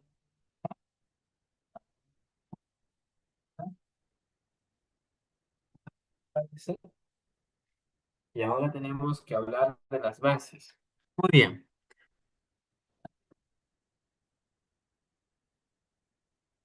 bases. El artículo 55 del reglamento nos habla de las bases. ¿Qué tenemos que saber de las bases? Lo siguiente. Las bases, voy a ampliar un poco esta parte. Las bases son los documentos del procedimiento de selección que contienen como objetivo establecer las reglas y son elaboradas por el oficial de compras, cuando el oficial de compras sea el evaluador, o por el comité cuando corresponda. O la DEC, el jefe de la DEC, en caso se hubiera designado un jurado. Es decir, cuando hay un jurado, ¿quién elabora las bases? La elabora la DEC. A partir de la información del expediente de contratación. Los evaluadores pueden establecer factores, estimados colegas, ¿no?, de evaluación adicionales o modificaciones a los factores de evaluación propuestos en la estrategia de contratación para que sean incluidos en las bases. ¿Qué más? El contenido de las bases, estimados colegas, ¿no?, Depende del tipo y de la modalidad del proceso de selección e incluye como mínimo lo siguiente: el requerimiento, los documentos necesarios para la presentación de oferta, las condiciones para la ejecución contractual. Las bases estándar se aprueban mediante directiva emitida por la DGA, las cuales son de uso obligatorio por los evaluadores. ¿Cuántas directivas tenemos? ¿Cuántas bases tenemos? Tenemos a la fecha 13 bases, estimados colegas. Reitero, a la fecha nosotros tenemos 13 bases aprobadas por la DGA. Muy bien, vamos avanzando y ahora hablemos de los evaluadores. ¿Quiénes son los evaluadores? ¿Qué hacen los evaluadores? Muy bien, los evaluadores son los siguientes. El artículo 52 nos precisa quiénes son los evaluadores. Los procedimientos de selección competitivo están a cargo de evaluadores, los cuales pueden ser compradores públicos de la dependencia encargada de las contrataciones, pueden ser comités o jurados conforme a los requisitos, condiciones y excepciones establecidas en el reglamento. Los comités o jurados cuentan en su conformación con expertos en el objeto de contratación de acuerdo con lo dispuesto en el reglamento. Muy bien. Los comités o jurados adoptan las decisiones necesarias para el desarrollo del procedimiento de selección sin alterar, estimados colegas, cambiar o modificar la información del expediente de contratación, salvo los factores de evaluación y las excepciones establecidas en el reglamento. Muy bien, ¿qué más, colegas? Vamos avanzando y el artículo del reglamento nos dice lo siguiente. Los procedimientos de selección competitivos se encuentran a cargo de los evaluadores conforme a los siguientes tipos. Oficial de compra. Será un comprador público de la DEC.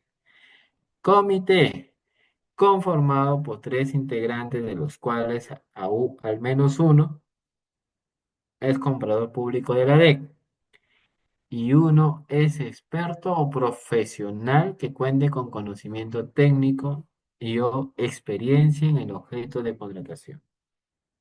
Acá no hace ninguna distinción a obras o bienes o servicios, es de manera general esta parte. Jurado, conformado por tres o cinco expertos en el objeto de la contratación. Muy bien, vamos avanzando. El oficial de compra o el comité, según corresponda, es responsable de conducir y realizar en la fase de selección, incluyendo la preparación de las bases. O sea, ellos son los que elaboran las bases. En caso se determine como evaluador al jurado, este es responsable de la evaluación de las ofertas, en tanto que la DEC, que lo asiste, lo apoya, representada por quien tiene el cargo de dicha dependencia del resto de las actuaciones. El responsable de la DEC ve el resto de las actuaciones y actos correspondientes a procedimiento de selección. Muy bien, entonces va a asistir, ¿no? Va a apoyar al jurado. La DEC va a apoyar al jurado. La elección del tipo de evaluador en los casos que se pueda optar por alguno de ellos se determina en la estrategia de contratación. O sea, en la estrategia tienen que decir si es oficial o es comité o es jurado. Asimismo, en caso se requiera que los evaluadores participen, atentos, desde las actuaciones preparatorias del proceso de selección pueden determinarse en cualquier momento luego de la designación de la segmentación de contratación. O sea, hacemos la segmentación, no hemos hecho todavía la consulta al mercado, de eso ni siquiera nos presenta el requerimiento, podemos designar al evaluador. ¿Para qué? Para que participe en las actuaciones preparatorias. Eso también sería la otra novedad que nos trae la normativa. Muy bien, vamos avanzando. Acá vamos a ampliar un poco, estimados colegas. ¿Y qué nos dice? Los evaluadores están facultados a formular consultas y solicitar opiniones técnicas referidas al procedimiento de selección en cualquier momento, estimados colegas, en cualquier momento, ¿no? A cualquier unidad de organización de la entidad contratante, las cuales son atendidas bajo responsabilidad dentro del plazo otorgado para tal efecto, estimados colegas. Las opiniones técnicas o absolución de esta consulta no son vinculantes para el comité o el jurado, pero sí para el oficial de compras. Ojo con ese detalle. Muy bien. Las reuniones de los evaluadores pueden ser presenciales o mediante el uso de medios digitales. Aquí, cuidado, deben estar al menos regulados, ¿no? Entonces pidan ahí al trámite documentario que regule esa parte de las reuniones digitales. El acervo documentario, en este caso sería el archivo digital, tendría que estar almacenado, puesto en evidencia si van a optar por reuniones de tipo digitales. Las decisiones de los evaluadores son autónomas sin intervención ni intromisión de la entidad de ningún integrante de la entidad contratante, sus unidades de organización o servidores, o de otras entidades contratantes. Los evaluadores velan porque los postores reciban igualdad de trato, por lo que no facilitan información que pueda dar ventajas a determinados postores con respecto a otros. Las decisiones constan en actas que se registran en la Pladicop, resguardándose la información de la normativa de la materia. Hacen un comentario, a ver, vamos a revisar de qué se trata. Muy bien. Consulta. ¿A qué se hace referencia el PAC de CMN? Es el Plan Anual de Contrataciones del Cuadro Multianual de Necesidad. Recuerden que el Cuadro Multianual de Necesidades es un tema del SIGA, es un tema de programación. A hacer reporte vamos a saber cuáles son procedimientos de selección y cuáles terminarán siendo contratos menores. Ahí también debemos de hacer sobre los procedimientos de selección mayores a 8 ITs, qué tipo de procedimientos serán cada uno. Y eso es la segmentación. Por eso es importante que el pack de CMN se desarrolle para clasificar las necesidades del CMN. Muy bien, estimados colegas, vamos avanzando. No sé si tengan alguna consulta adicional para poder ir con el siguiente detalle. Muy bien, vamos. Tenemos la siguiente información. Los evaluadores, ¿qué pasa con ellos? Están obligados a presentar previo a su designación una declaración jurada de no mantener conflicto de interés en el proceso de contratación evaluada y a informar oportunamente sobre la existencia de un posible conflicto de interés. Atentos. Asimismo, deben renunciar en el caso se materialice el referido conflicto durante cualquier fase del proceso de contratación. Además, que debo de tener en cuenta, los evaluadores están obligados a comunicar a la autoridad competente sobre cualquier acto de corrupción, obligados, si no están, pueden ser denunciados por omisión. Recuerden que hemos visto el principio de causalidad, ¿no? Están obligados a comunicar a la autoridad competente sobre cualquier acto de corrupción de la función pública del que tuvieran conocimiento durante el desempeño de su cargo bajo responsabilidad. Muy bien, vamos avanzando. Ahora hablemos de los expertos, estos expertos que van a estar en los jurados. Tal como lo detalla el artículo 57 del reglamento, para ser designado experto en un comité o un jurado, se requiere poseer experiencia profesional y especialidad en el objeto de la contratación. Los perfiles y requisitos para ser expertos son determinados en la estrategia de contratación o en cualquier momento luego de la aprobación del PAC del CMN. En caso se requiera realizar gestiones tempranas para contar con él o los expertos desde la estrategia de contratación. Muy bien, en el caso de jurado, Los expertos cuentan con no menos de 8 años de experiencia general y 5 años de experiencia en la especialidad correspondiente al objeto de la convocatoria. Los expertos pueden ser servidores de la misma entidad contratante o de otra con la que haya gestionado el apoyo para tal efecto. Asimismo, puede contratarse un proveedor para prestar el servicio de un experto en uno o más procedimientos de selección. Vamos a hablar del oficial de compra, ¿no? Su nombre para empezar, ¿no? El oficial de compras es el funcionario servidor designado por la DEA responsable de la fase de selección. Un oficial de compras puede ser designado en más de un procedimiento de selección simultáneamente. Ahora hablemos del comité. El comité es, ¿no?, designado por la autoridad de gestión administrativa, designado por titulares, está formado por titulares y suplentes en el comité. Los suplentes solo actúan ante ausencia de los titulares, tomando su lugar en adelante. En dicho caso, la autoridad de gestión administrativa evalúa el motivo de la ausencia del titular a efecto de determinar su responsabilidad si lo hubiera. Los integrantes del comité solo pueden ser removidos por caso fortuito o fuerza mayor, por cese en el servicio, conflicto de interés u otra situación justificada mediante documento debidamente motivado. En el mismo documento puede designarse a un nuevo integrante. Los integrantes del comité no que son compradores públicos de la entidad contratante, no pueden renunciar al cargo encomendado, salvo conflicto de interés debidamente acreditado. Incurre en responsabilidad quien alega un conflicto de interés inexistente con la finalidad de sustraerse del cumplimiento de sus obligaciones como evaluador. Cuando la evaluación está a cargo de un comité, sus integrantes actúan y evalúan en forma colegiada, siendo solidariamente responsables por su actuación, salvo señalen en el acta correspondiente su voto de discordia y deben de estar debidamente sustentados su voto. Es observar por observar. Recuerden que las sesiones o reuniones del comité pueden ser presenciales o mediante uso de medios digitales.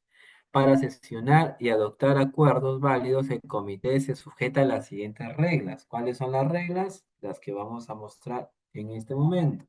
El quórum para su funcionamiento se da con la presencia del número total de integrantes. En alguno de los titulares se procede a su reemplazo con el respectivo suplente. Los acuerdos se adoptan por unanimidad o por mayoría. No cabe la abstención por parte de ninguno de los integrantes.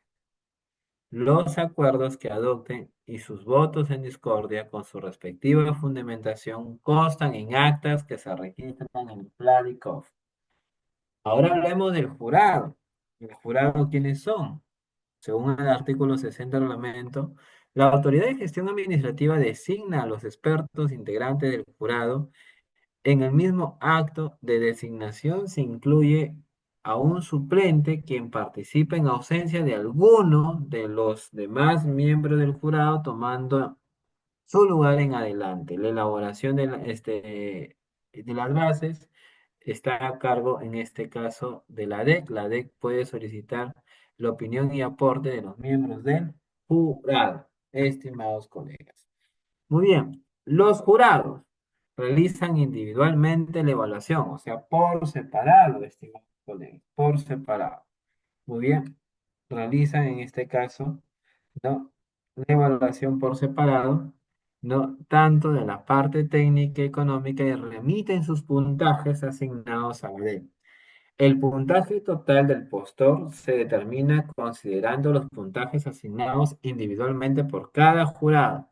En el caso requiera una prórroga para realizar la evaluación, lo comunican a la DEC para que éste la registre en la Planicov.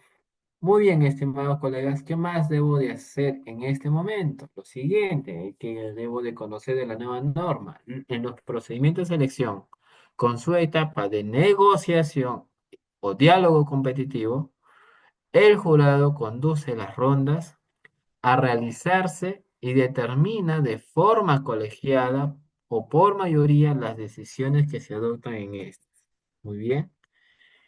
En estos casos, el jurado está conformado por al menos un servidor o funcionario del área usuaria que para todos sus efectos la representa con sus decisiones e emite la no objeción o las modificaciones al requerimiento en la representación del área usuaria. ¿Qué más? La DEC se encarga de la recepción de ofertas, su remisión a cada uno de los jurados, así como el otorgamiento de la buena pro. ¿Cuáles son los impedimentos para ser designado evaluador? El titular no puede. La autoridad de gestión administrativa no puede ser evaluador. Los servidores que cuentan con atribuciones de control o fiscalización, tales como regidores, consejeros regionales, directores de empresas, auditores, no pueden. Los servidores o funcionarios a los que se hubiera delegado la aprobación del expediente de contratación o la designación del jurado o comité, este impedimento se suscribe al proceso de contratación en el que han efectuado las acciones antes mencionadas. Bien, entonces ahora hay que recordar la ley de presupuesto. Esto es de la norma anterior, estaban los umbrales, y ahora la nueva ley general está contemplada en la ley de presupuesto. Y recuerden que en el caso de obras, licitación pública para obras es a partir del monto igual o superior a 5 millones. Y para menores ese monto será licitación pública abreviada para obras, cuya cuantía es inferior a 5 millones, mayor a 8 ITs, menor a 5 millones, licitación pública abreviada para obras de igual a 5 millones a más licitación pública para obras. Recuerden que al igual que la norma anterior, nosotros podemos iniciar obra hasta por 4.300.000 con la asistencia de un inspector o equipo de inspectores de obra. ¿Por qué? Cuando el monto de la cuantía de una obra pública sea igual o mayor a 4.300.000, la entidad debe contratar la supervisión de obra de manera obligatoria, salvo en el caso de contratos estandarizados de ingeniería y construcción de uso internacional en los que se rigen las reglas establecidas en dichos contratos. Recuerden, colegas, si tengo que iniciar una obra, utilicen al inspector o equipo de inspectores y no pueden pasar, no pueden llegar a 4.300.000. Entonces ahí, si están en esa situación, se detienen porque es necesario, según esta documentación, este artículo de la ley de presupuesto, que la entidad debe contratar sí o sí la supervisión de obra. Ojo con ese detalle. En el caso de bienes, la ley de presupuesto ha indicado lo siguiente: mayor a 8 ITs hasta inferior a 485.000 soles, se utiliza la licitación pública abreviada para bienes. Y si es igual a 485.000 o más, se utiliza la licitación pública para bienes. Caso de servicios. Muy bien, atentos por favor. Si tenemos mayor a 8 ITs hasta menos de 485.000, será un concurso público abreviado. Y si es igual o mayor a 485.000 soles, será un concurso público. Muy bien, ya hay variables, diferentes distinciones, por eso vamos a precisar lo que nos queda de la noche. Y debemos de precisar que las entidades contratantes realizan procedimientos de selección competitivos, salvo las excepciones establecidas en la presente ley. Cualquiera sea el procedimiento de selección aplicable, este contempla, estimados colegas, condiciones necesarias para que la adjudicación se realice en favor de la oferta más conveniente para la entidad contratante conforme al principio de valor por dinero. ¿Qué más? Hay dos maneras de ver los procedimientos: o son competitivos o son no competitivos. Todo lo que hemos realizado es para la contratación sujeta a procedimientos de selección competitivos. Y los competitivos se subdividen en dos. Son procedimientos de selección competitivos las licitaciones públicas para el caso de bienes y obras, y ahí están las abreviadas también, y los concursos públicos para todos los tipos de servicios. Aquí tenemos servicios en general, servicios de consultoría, consultoría de obra y del tema de mantenimiento. Y pueden ser concursos públicos o concursos públicos abreviados. Entonces ahí tenemos los dos grupos, ¿no? Se eliminó el término adjudicación simplificada. O es licitación pública o licitación pública abreviada. Para bienes o para obras. Y si es servicios, concurso público abreviado para servicios, servicios en general, servicios de consultoría en general o servicios de consultoría no en general. Muy bien, entonces esa es la parte que subdivide y solo quiero recordarles, y con esto terminamos, que la finalidad de la selección es elegir o seleccionar a un proveedor. El inicio será con la convocatoria y el término será para concluir con el perfeccionamiento de contrato, sí, pero hay otras maneras también de cancelar el procedimiento, de culminar, aparte de la adjudicación y perfeccionamiento de contratos, que la entidad decide cancelar el procedimiento también. Creo que puede haberse extinguido la necesidad o por ley, no, se tiene que priorizar el presupuesto a otras actividades. Muy bien. ¿Qué más, estimados colegas? ¿Qué más, estimados colegas? Bien, vamos a detallar que el procedimiento de selección competitivo se subdivide en licitaciones públicas para bienes y obras, concurso público para servicios y consultoría en general, estimados colegas, no modalidades abreviadas, estimados colegas, modalidades diferenciadas. ¿Cuáles son las modalidades diferenciadas? Precalificación, la subasta inversa electrónica, la comparación de precios, la compra pública de innovación, entre otros. Y tenemos el procedimiento de selección no competitivo, que son 13, que en este caso son las famosas contrataciones directas que están reguladas en la ley y en el reglamento en el artículo 100. Muy bien. Estimado anfitrión, nos hemos ido de largo, prácticamente de las 7:30 que hemos empezado 2 horas de corrido. Lo que sí les voy a recomendar es que compartan el material para que la siguiente clase arranquemos con los procedimientos de selección competitivos sin precalificación, que son todos estos. Hay una gráfica que me va a ayudar mucho. Tenemos los procedimientos de selección sin precalificación, que son todos estos, y los procedimientos de selección competitivos con precalificación, y tenemos las modalidades diferenciadas que están en la parte siguiente. Muy bien. Entonces, si tienen alguna duda hasta aquí, colegas, para de ahí a ponernos al día y tener, estimados colegas, la parte de ejecución también cubierta. Muy bien, profesor, y el arrendamiento de bien inmueble, eso sí es un procedimiento no competitivo. Carlos Cano nos pide la asistencia y sí, sí se va a compartir, Piero, el material. Muy bien, estimado anfitrión, no sé si tenga algo más que decir. Estamos algo atrasados con el material porque recién hemos terminado actos preparatorios y deberíamos avanzar un poco con procedimiento de selección, pero ya hemos llegado a la hora. Entonces, si tengan alguna duda, alguna consulta, ya saben el teje y maneje de los actos preparatorios. Muy bien. Anfitrión, ¿escucha?